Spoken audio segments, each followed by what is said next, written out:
Hi everybody. Last lecture में हमने बात की थी about the formation of urine और हमने ये कहा था कि यूरिन फॉर्मेशन के बेसिक 3 प्रोसेसेस हैं। पहला प्रोसेस है अल्ट्राफिल्ट्रेशन, दूसरा प्रोसेस है ट्यूबुलर रीअब्जॉर्प्शन और तीसरा प्रोसेस जो है डैट इज़ ट्यूबुलर सिक्रीशन। पिछले लेक्चर में हमने डिस्कस किया था अल्ट्राफिल्ट्रेशन और हमने हाफ वे कवर किया था ट्यूबुलर रीअब्जॉर्प्शन।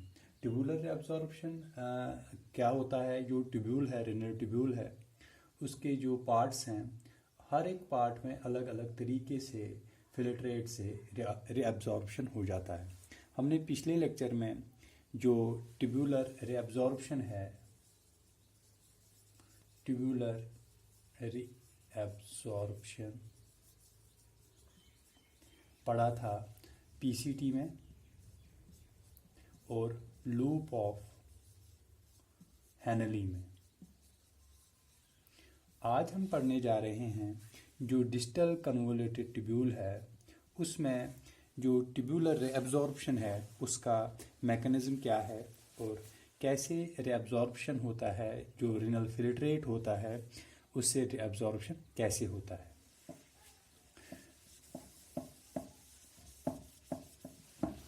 आज हम tubular reabsorption of distal convoluted tubule से स्टार्ट करेंगे।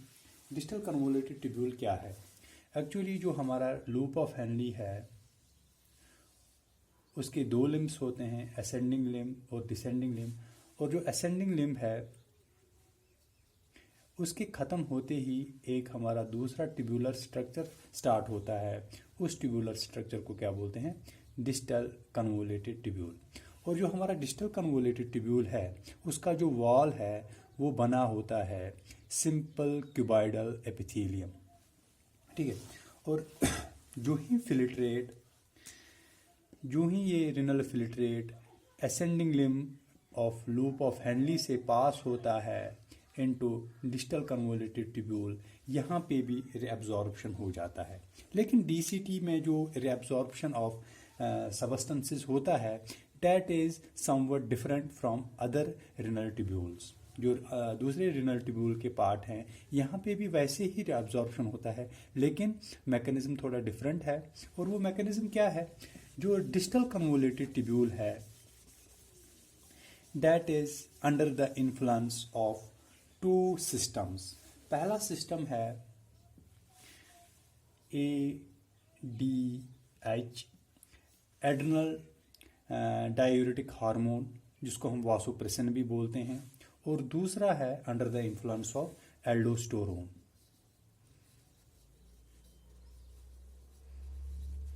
ठीक है। जो हमारा डिस्टल कन्वोल्यूटेड ट्यूब्यूल है वो 2 हार्मोन्स के इन्फ्लुएंस में ज़्यादा काम करता है। पहला हमारा हार्मोन जो है that is adrenal anti diuretic hormone और दूसरा हमारा जो हार्मोन है डैट इज एल्डोस्टेरोन। पहले हम बात करेंगे एंटी डाययूरेटिक हार्मोन के बारे में। एंटी डाययूरेटिक हार्मोन जो है ये हमारा सिक्रीट होता है पोस्टीरियर पिट्यूटरी से, ठीक है। ये ब्लड में रिलीज होता है कहाँ से? पोस्टीरियर पिट्यूटरी से। और ये एडीएच जो है ये क्या काम करता है? It increases the absorption of water from DCT, ठीक है। जो हमारा डिस्टल कन्वोल्यूटेड ट्यूब्यूल है वहाँ से वाटर जो है उसकी एब्जॉर्प्शन को इंक्रीज कराता है, ठीक है। अगर ये DCT है, इसमें जो रिनल फिल्ट्रेट है, अगर ब्लड में ADH है, ब्लड में ADH जो एंटी डाययूरेटिक हार्मोन है अगर ये रिलीज हुआ है into blood, then the reabsorption of water from DCT, distal convoluted tubule, क्या होगा? इंक्रीज होगा, ठीक है।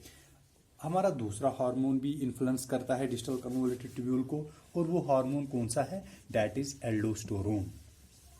एल्डोस्टेरोन एक हार्मोन है और इसको एल्डोस्टेरोन ALDO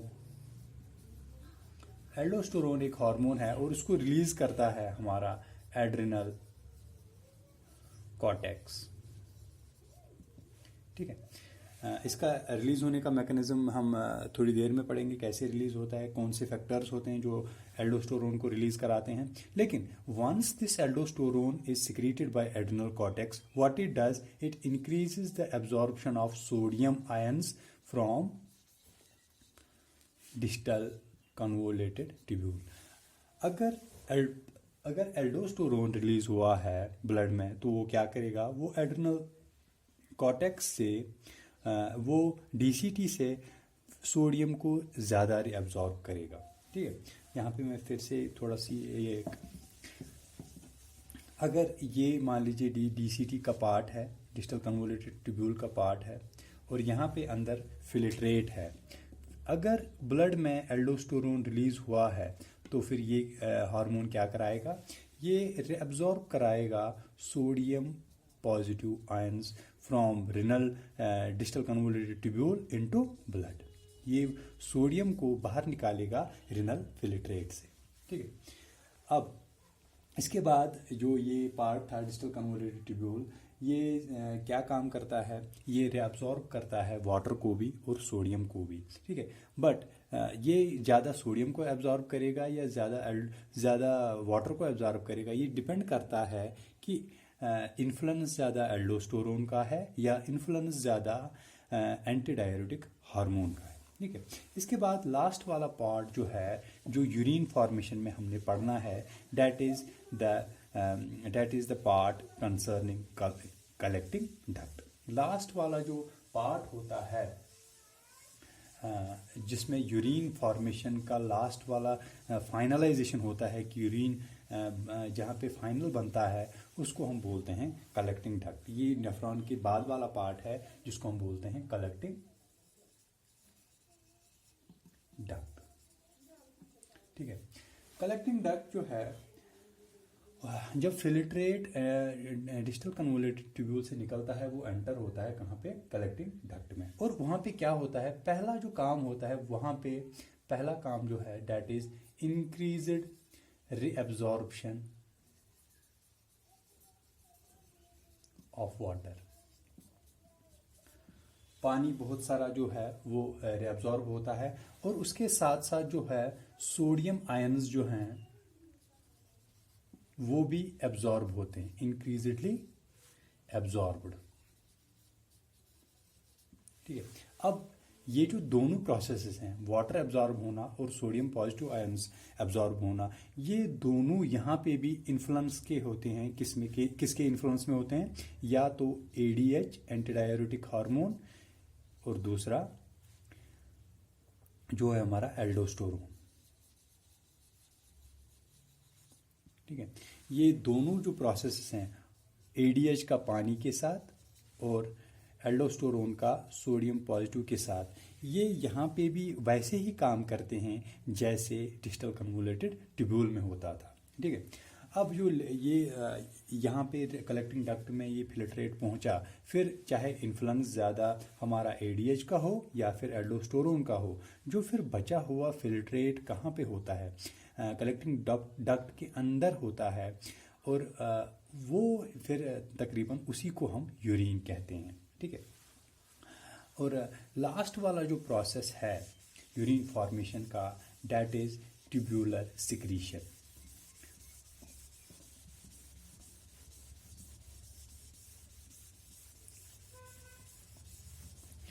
ये ट्यूब्यूलर सिक्रीशन क्या है, जो हमने बोला कि यूरिन फॉर्मेशन कहाँ पे स्टार्ट होता है, हमारा ग्लोमेरुलस में स्टार्ट होता है, फिर PCT में रिअब्जॉर्प्शन स्टार्ट होता है, फिर लूप ऑफ हेनली में फिर से रिअब्जॉर्प्शन होता है, DCT में फिर रिअब्जॉर्प्शन फिर से होता है वाटर का और सोडियम का under the influence of ADH and aldosterone, और फिर लास्ट में कलेक्टिंग डक्ट जो है वहाँ पे भी absorption of water and sodium positive होता है। लेकिन जो यहाँ पे फिल्ट्रेट बना और वो पहुँचते पहुँचते इस डायरेक्शन में बनते हुए यहाँ पे लूप ऑफ हेनली से होके फिर पहुँचा डिस्टल कन्वोल्यूटेड ट्यूब्यूल में, और फिर सारा जमा हुआ कहाँ पे, कलेक्टिंग डक्ट में। ठीक है, ये यहाँ पे कलेक्टिंग डक्ट है। लेकिन ये जो यहाँ पे लास्ट में यहाँ पे पहुँचा ट्यूबुलर सिक्रीशन के बाद, इसको हम यूरिन तो कहते हैं, लेकिन इसमें पहले एक और प्रोसेस होती है और उस प्रोसेस को बोलते हैं ट्यूबुलर सिक्रीशन। वो ट्यूबुलर सिक्रीशन क्या है? जब हमने बात की जो ट्यूबुलर रेब्जॉर्प्शन है, ट्यूबुलर रेब्जॉर्प्शन का मतलब ये है कि जो फिल्ट्रेट है वहाँ से चीज़ें बाहर आ रही हैं, उसी प्रोसेस को हम बोल रहे हैं ट्यूबुलर रेअब्जॉर्प्शन। और ये चीज़ें जो है ये बाहर आके कहाँ जा रही हैं? ये चीज़ें बाहर आके जो पेरिट्यूबुलर कैपिलरीज हैं, जो पेरिट्यूबुलर कैपिलरीज ब्लड वेसल्स हैं, उनमें जा रही हैं। ठीक है, ये यहाँ से रेअब्जॉर्ब होके इस पेरिट्यूबुलर कैपिलरी में चला गया। ठीक है, लेकिन रेअब्जॉर्प्शन होने के साथ साथ एक और प्रोसेस भी होता है। जो ये पेरिट्यूबुलर कैपिलरीज हैं वहाँ से चीज़ें निकल के आ जाती हैं रिनल ट्यूब्यूल में। वो चीज़ें कौन कौन सी हैं उनके बारे में हम अभी बात करेंगे। लेकिन कुछ चीज़ें जो यहाँ पे पेरिट्यूबुलर कैपिलरीज जो हैं वहाँ से निकल के पहले इंटरस्टिशियम में आती हैं और इंटरस्टिशियम से होके फिर रिनल ट्यूब्यूल में आ जाती हैं। ठीक है, इसका मकसद क्या है? ये कौन सी चीज़ें हैं और उनसे क्या फ़ायदा हमें मिलता है? कुछ चीज़ें हैं जो यहाँ पे फिल्टर नहीं हो पाती हैं। ठीक है, जो यहाँ अल्ट्रा फिल्ट्रेशन के दौरान ब्लड से बाहर नहीं आती हैं, कुछ वेस्ट्स रह जाते हैं, कुछ ऐसी चीज़ें रह जाती हैं जो अल्ट्रा फिल्ट्रेशन के टाइम यहाँ पे जो हमारा ग्लोमेरुलस है वहाँ से नहीं निकल पाती हैं, और उनको बॉडी से रिमूव करने के लिए हमें एक और प्रोसेस नेचर ने दी है। उस प्रोसेस को बोलते हैं tubular secretion. Tubular secretion. Tubular secretion का मकसद क्या है? ट्यूबुलर सिक्रीशन का मकसद ये है कि वो चीज़ें जो अल्ट्रा फिल्ट्रेशन के टाइम ब्लड से बाहर नहीं निकली हैं उनको किसी तरीके से अपनी बॉडी से बाहर निकालना। और वो कैसे बॉडी बाहर निकालती है? जो ये पेरिट्यूबुलर कैपिलरीज हैं, पेरिट्यूबुलर कैपिलरीज, ये पेरिट्यूबुलर कैपिलरीज होता है, नेटवर्क ऑफ कैपिलरीज होता है, रिनल ट्यूब्यूल के अराउंड होती हैं। ये क्या करते हैं? ये एक्टिव प्रोसेस के थ्रू इन वेस्ट्स को कहाँ पे डाल लेती हैं? जो हमारा रिनल फिल्ट्रेट है, जो यूरिन बन रहा है उसी यूरिन में डाल देती हैं। इनसे क्या फ़ायदा है? इससे ये फ़ायदा है कि अगरचे यहाँ पे अल्ट्रा फिल्ट्रेशन के टाइम ये वेस्ट्स नहीं निकले, लेकिन नेचर ने हमें दूसरा मैकेनिज्म भी दिया है जिसकी मदद से हम ये वेस्ट जो हैं अपनी बॉडी से बाहर निकाल के डायरेक्टली यूरिन में डाल दें। अब हम बात करेंगे कि ट्यूबुलर सिक्रीशन जो है ये किन किन चीज़ों की होती है, कौन कौन सी चीज़ें ऐसी हैं जो अगरचे यहाँ पे नहीं भी हो रही हैं, लेकिन यहाँ पे जो ट्यूब्यूल्स हैं इनको डायरेक्टली ब्लड ट्यूब्यूल्स में डाल देता है। वो कौन कौन सी चीज़ें हैं उनके बारे में थोड़ी सी बात कर लें। There is a list of such things that are removed from the body by tubular secretion। और वो कौन कौन सी चीज़ें हैं मैं यहाँ पे लिस्ट लिख रहा हूँ। ठीक है, क्रिएटिनिन एक ऐसा सबस्टेंस है जिनको हम ब्लड डायरेक्टली कहाँ पे डाल लेता है? रिनल ट्यूब्यूल में डाल देता है। क्रिएटिनिन है, हिप्यूरिक एसिड है। ठीक है, कुछ ड्रग्स होते हैं जैसे पेनिसिलिन। ठीक है, कुछ पिगमेंट्स भी होते हैं जैसे बिलिवेरिडिन।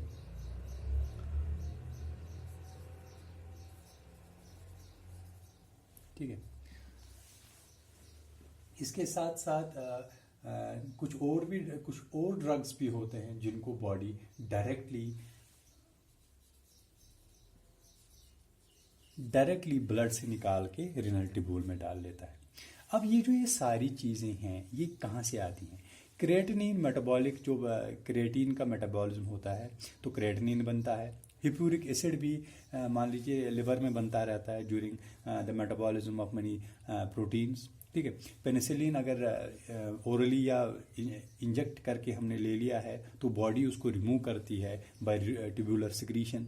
पिगमेंट्स जो बनते रहते हैं बॉडी में due to metabolism of haemoglobin, या कुछ और ड्रग्स भी हम खाते रहते हैं, उनको बॉडी अल्ट्रा फिल्ट्रेशन के टाइम पे रिमूव नहीं कर पाता है। लेकिन there is an another mechanism, that mechanism is tubular secretion, जिनकी मदद से इन सारी चीज़ों को बॉडी एक्सक्रीट कर पाती है, ठीक है।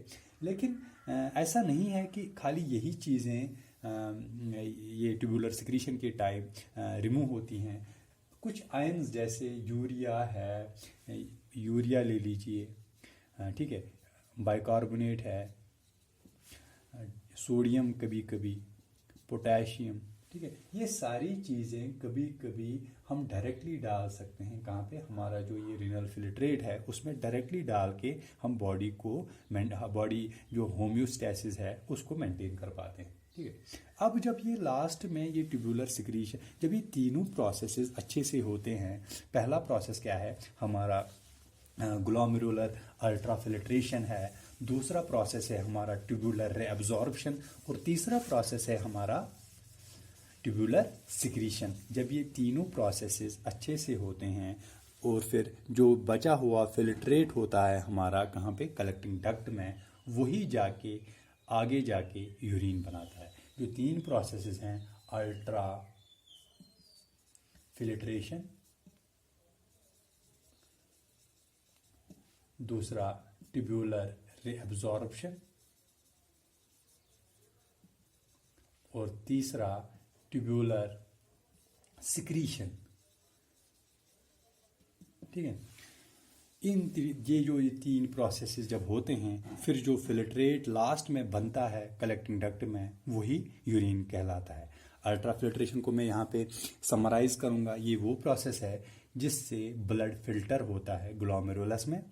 ट्यूबुलर एब्जॉर्प्शन वो प्रोसेस है जिससे उस फिल्ट्रेट में से जो कुछ कीमती चीज़ें होती हैं, जो कुछ प्रेशस सब्सटेंसेस होते हैं, उनको वापस बॉडी में ले आना। और ट्यूबुलर सिक्रीशन कौन सा प्रोसेस है? ये वो प्रोसेस है जिससे बॉडी कुछ एडिशनल वेस्ट्स को यूरिन में डायरेक्टली डाल के यूरिन के साथ बाहर निकालती है, ठीक है। This was all about the process of formation of urine. अब हम थोड़ी सी बात कर लेते हैं रेगुलेशन ऑफ किडनी फंक्शन। जो किडनी की फंक्शन है वो रेगुलेट कैसे होती है, ठीक है। तीन मैकेनिज्म्स हैं जिनकी मदद से हम यूरिन जो ये हमारा किडनी का फंक्शन है उसको कंट्रोल कर पाते हैं। तीन फंक्शंस तीन कंट्रोल कौन कौन से हैं?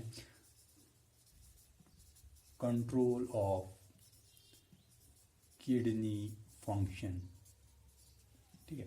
तीन मैकेनिज्म्स हैं। पहला कंट्रोल जो है that is control by anti diuretic hormone, ठीक है।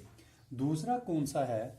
दूसरा है हमारा जिसको हम बोलते हैं रेनिन एंजियोटेंसिन एल्डोस्टेरोन सिस्टम, ठीक है।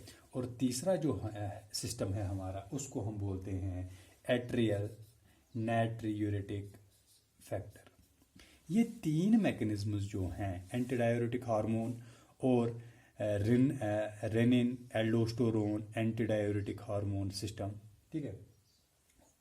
एंजियो जो हमारा है ये यहाँ पे रेनिन एंजियोटेंसिन एल्डोस्टेरोन सिस्टम, और तीसरा हमारा सिस्टम है एट्रियल नाइट्रियूरेटिक फैक्टर। ये तीनों सिस्टम जो हैं ये रेगुलेट करते हैं किसको? किडनी फंक्शन को। अब हम एक एक करके ये तीनों सिस्टम के बारे में थोड़ा थोड़ा सा डिटेल में जानेंगे और हम ये जानने की कोशिश करेंगे कि ये तीन फैक्टर किडनी फंक्शन को कैसे मेंटेन करते हैं। पहला जो हमारा सिस्टम है that is anti diuretic hormone.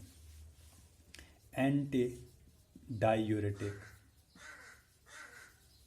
Hormone ये कैसे मेंटेन करता है किडनी फंक्शन को? पहले ही मैंने अभी थोड़ी देर से पहले मैंने आपको बोला कि ये हार्मोन जो है ये पोस्टीरियर पिट्यूटरी से निकलता है और इसका काम क्या होता है? इसका काम होता है इंक्रीज करना वाटर एब्जॉर्प्शन। कहाँ से? रेनल ट्यूब्यूल से। ठीक है, अब ये यहाँ पे देखने वाली बात है कि पिट्यूटरी कब इस हार्मोन को रिलीज करता है। ठीक है, पिट्यूटरी में ऑस्मो रिसेप्टर्स होते हैं, और ऑस्मो रिसेप्टर्स का काम क्या होता है? ऑस्मो रिसेप्टर्स का जो हमारा हाइपोथैलेमस है वहाँ पे सेल्स होते हैं, उनको ऑस्मो रिसेप्टर्स बोलते हैं। और ये ऑस्मो रिसेप्टर्स जो हैं इनका काम क्या होता है? इनका काम ये होता है जो ब्लड का ऑस्मोटिक प्रेशर है उसको मॉनिटर करना। और नॉर्मल जो ब्लड का ऑस्मोटिक प्रेशर है डेट इज 300 मिली ऑस्मोल्स पर मिलीलीटर। ठीक है, अगर ब्लड का ऑस्मोटिक प्रेशर इससे ज़्यादा या इससे कम हो तो हाइपोथैलेमस को पता चल जाता है। ठीक है, अगर ब्लड का ऑस्मोटिक प्रेशर ज़्यादा होता है 300 से, मोर देन 300, उसका मतलब क्या होता है? इसका मतलब ये है कि बॉडी का जो वाटर कंटेंट है वो कम हो गया है। जब ऑस्मोटिक प्रेशर 300 से ज़्यादा हो जाए इसका मतलब है बॉडी का वाटर कंटेंट कम हो गया है, तो उसके रेस्पॉन्स में जो पिट्यूटरी है वो रिलीज़ कर लेता है ADH, और ADH फंक्शन करता है, ये एक्ट करता है on DCT, distal convoluted tubule, और कलेक्टिंग डक्ट पे। ये इन दोनों साइट्स पे रिनल फिल्ट्रेट से क्या करता है?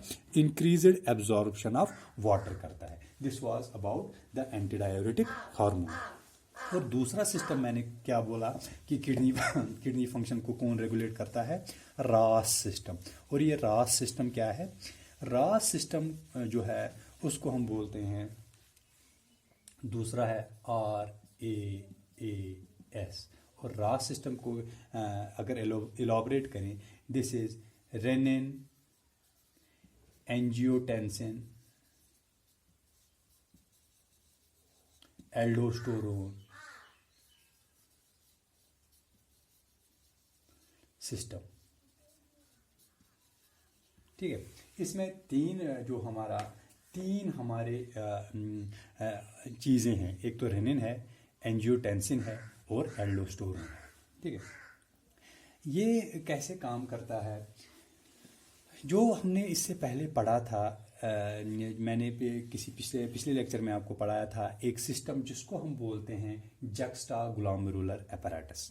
जो जक्स्टाग्लोमेरुलर apparatus है वो नेफ्रॉन का एक अपना मैकेनिज्म है जिससे किडनी फंक्शन रेगुलेट होती है। और ये जक्स्टाग्लोमेरुलर apparatus में क्या होता है?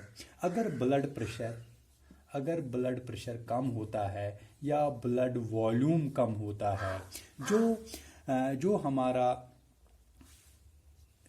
जक्स्ट्राग्लोमेरुलर सेल्स होती हैं नेफ्रॉन में, वो रिलीज करती हैं एक हार्मोन, और उस हार्मोन को क्या बोलते हैं? रेनिन।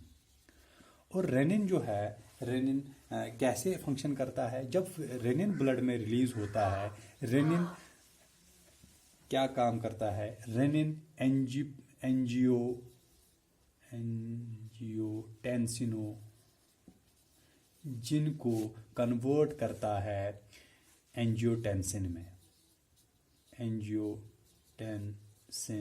सेकंड में। ये कैसे होता है? एंजियोटेंसिनोजिन कन्वर्ट होता है एंजियोटेंसिन में, और एंजियोटेंसिन ये कन्वर्शन कैसा होता है? In the presence of renin. जब रेनिन रिलीज होता है बॉडी में तो वो इस प्रोटीन को इसको कन्वर्ट करता है एंजियोटेंसिन में। और एंजियोटेंसिन जो है ये दो काम करता है। ठीक है, पहला ये construction of the smooth blood, जो स्मूथ मसल्स होती हैं आर्टरीज का, उनकी कंस्ट्रक्शन करता है और उससे ब्लड प्रेशर इंक्रीज होगा। क्या होगा? पहले कंस्ट्रक्शन ऑफ ब्लड वेसल्स, और जब ब्लड वेसल्स की कंस्ट्रक्शन होगी उससे क्या होगा? इंक्रीज होगा ब्लड प्रेशर।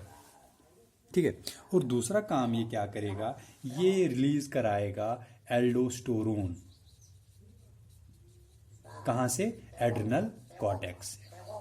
ठीक है, यहां से मैं फिर से रिपीट करता हूं, अगर ब्लड वॉल्यूम या ब्लड प्रेशर कम हो गया बॉडी में तो उसके रेस्पॉन्स में क्या होता है? जो हमारे जक्स्टाग्लोमेरुलर सेल्स हैं वो रेनिन रिलीज करते हैं, और रेनिन खुद क्या करेगा? it catalyzes the conversion of angiotensinogen into angiotensin. Angiotensin second जो है, angiotensin second, ये दो काम करता है. पहले ये करता है constriction of the blood vessels and thereby increasing the blood pressure, और दूसरा काम ये करता है it stimulates the release of aldosterone from adrenal cortex. ठीक है. अगर हमारा सिस्टम स्टार्ट कहाँ से हुआ, ब्लड वॉल्यूम कम होने की वजह से और ब्लड प्रेशर कम होने की वजह से रेनिन रिलीज हुआ. तो यहाँ पे पहला जो काम किया, पहला काम हो गया, ब्लड प्रेशर तो इंक्रीज कर दिया इसने, जो एंजियोटेंसिन सेकंड है उसने ब्लड प्रेशर इंक्रीज कर लिया. लेकिन अब जो दूसरा काम है ब्लड वॉल्यूम इंक्रीज करना, वो एल्डोस्टेरोन करेगा. एल्डोस्टेरोन ब्लड वॉल्यूम इंक्रीज कैसे करेगा, अब हम थोड़ा उसके बारे में देखेंगे.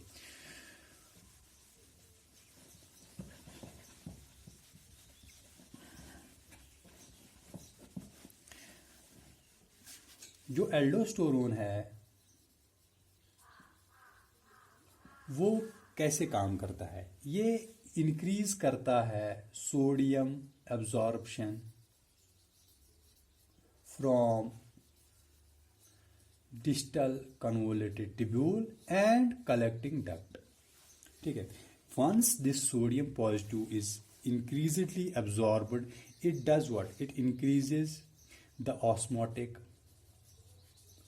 प्रेशर ऑफ ब्लड, और जो ही ऑस्मोटिक प्रेशर ब्लड का इंक्रीज हुआ वो अपने साथ साथ पानी को भी एब्जॉर्ब कर लेगा, और जब ब्लड में ज़्यादा पानी एब्जॉर्ब होगा नेचुरली ब्लड वॉल्यूम भी इंक्रीज होगा. This was about the rennin angiotensin aldosterone system. मैं यहाँ से फिर थोड़ा सा समराइज करूँगा ताकि आप अच्छे से समझें. जो दूसरा system regulating the kidney function है, that is renin angiotensin aldosterone system. Renin तब रिलीज होगा, रेनिन कब रिलीज होगा, ये रिलीज होगा जब ब्लड वॉल्यूम या ब्लड प्रेशर क्या हो जाए, कम हो जाए, तब रिलीज होगा रेनिन. और रेनिन खुद क्या करेगा, ये दो काम करेगा, ये कन्वर्ट करेगा एंजियोटेंसिनोजिन इनटू एंजियोटेंसिन सेकंड. और ये एंजियोटेंसिन सेकंड जो है ये खुद दो काम करता है. एंजियोटेंसिन सेकंड पहला काम क्या करता है, ये ब्लड प्रेशर इंक्रीज करेगा directly by constricting the smooth muscles of blood vessels, thereby increasing the blood pressure. ठीक है. और दूसरा काम क्या करेगा, ये एल्डोस्टेरोन को स्क्रीट कराएगा एड्रिनल कॉर्टेक्स से, और एल्डोस्टेरोन खुद क्या करेगा, ये सोडियम एब्जॉर्प्शन इंक्रीज कराएगा, और जो ही सोडियम इंक्रीज हो जाएगा ब्लड में वो ऑस्मोटिक प्रेशर इंक्रीज करेगा ब्लड का, और जब ऑस्मोटिक प्रेशर ब्लड का इंक्रीज होगा वो अपने अंदर पानी को एब्जॉर्ब कर लेगा, और उसी से हमारा ब्लड वॉल्यूम इंक्रीज होगा. ब्लड प्रेशर भी इंक्रीज हो गया और ब्लड वॉल्यूम भी इंक्रीज होगा. और जो हमारा तीसरा और आखिरी सिस्टम है जो किडनी फंक्शन को रेगुलेट करता है, दैट इज हमारा एट्रियल नाइट्रियूरेटिक फैक्टर. जो हमारा एट्रियल नाइट्रियूरेटिक फैक्टर है, एट्रियल नाइट्रियूरेटिक फैक्टर, जैसे नाम है एट्रियल, ये कहाँ से निकलता है, ये निकलता है हमारा atria of heart. Atria of heart ये कब रिलीज होगा, अगर ब्लड वॉल्यूम है या ब्लड प्रेशर है ये ज़्यादा इंक्रीज हुआ है बॉडी में. ठीक है. और ये फंक्शन कैसे करता है, ये फंक्शन करता है बाय एंटीगोनाइजिंग द रॉस. ठीक है. इसका फंक्शन सिर्फ एक है कि अगर ब्लड प्रेशर या ब्लड वॉल्यूम इंक्रीज हो गया है बॉडी में, ये हार्ट हमारा एक फैक्टर रिलीज करता है, उसको बोलते हैं एट्रियल नाइट्रियूरेटिक फैक्टर.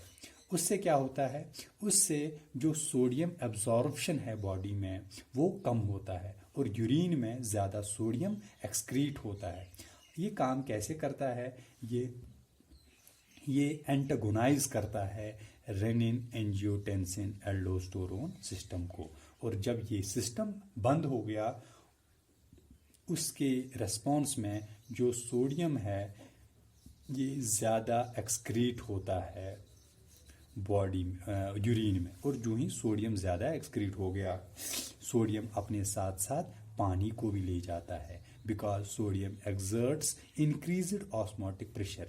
सोडियम जहाँ होगा वहाँ पे ही पानी भी होगा, ठीक है। अगर सोडियम ज़्यादा ब्लड में रिटेन हो रहा है तो ब्लड वॉल्यूम इंक्रीज होगा। अगर सोडियम ज़्यादा यूरिन के साथ एक्सक्रीट हो रहा है तो उसी के साथ साथ सोडियम अपने साथ साथ पानी भी ज़्यादा एक्सक्रीट कराएगा पानी में। और जो ही ये ये वॉल्यूम ऑफ वाटर एक्सक्रीट हो रहा है यूरिन के साथ, उससे ब्लड वॉल्यूम भी कम होगा और ब्लड प्रेशर भी कम होगा। This is a mechanism by which the kidney maintains or regulates its own function as well as maintains the blood volume and blood pressure. This was all about today. Thank you.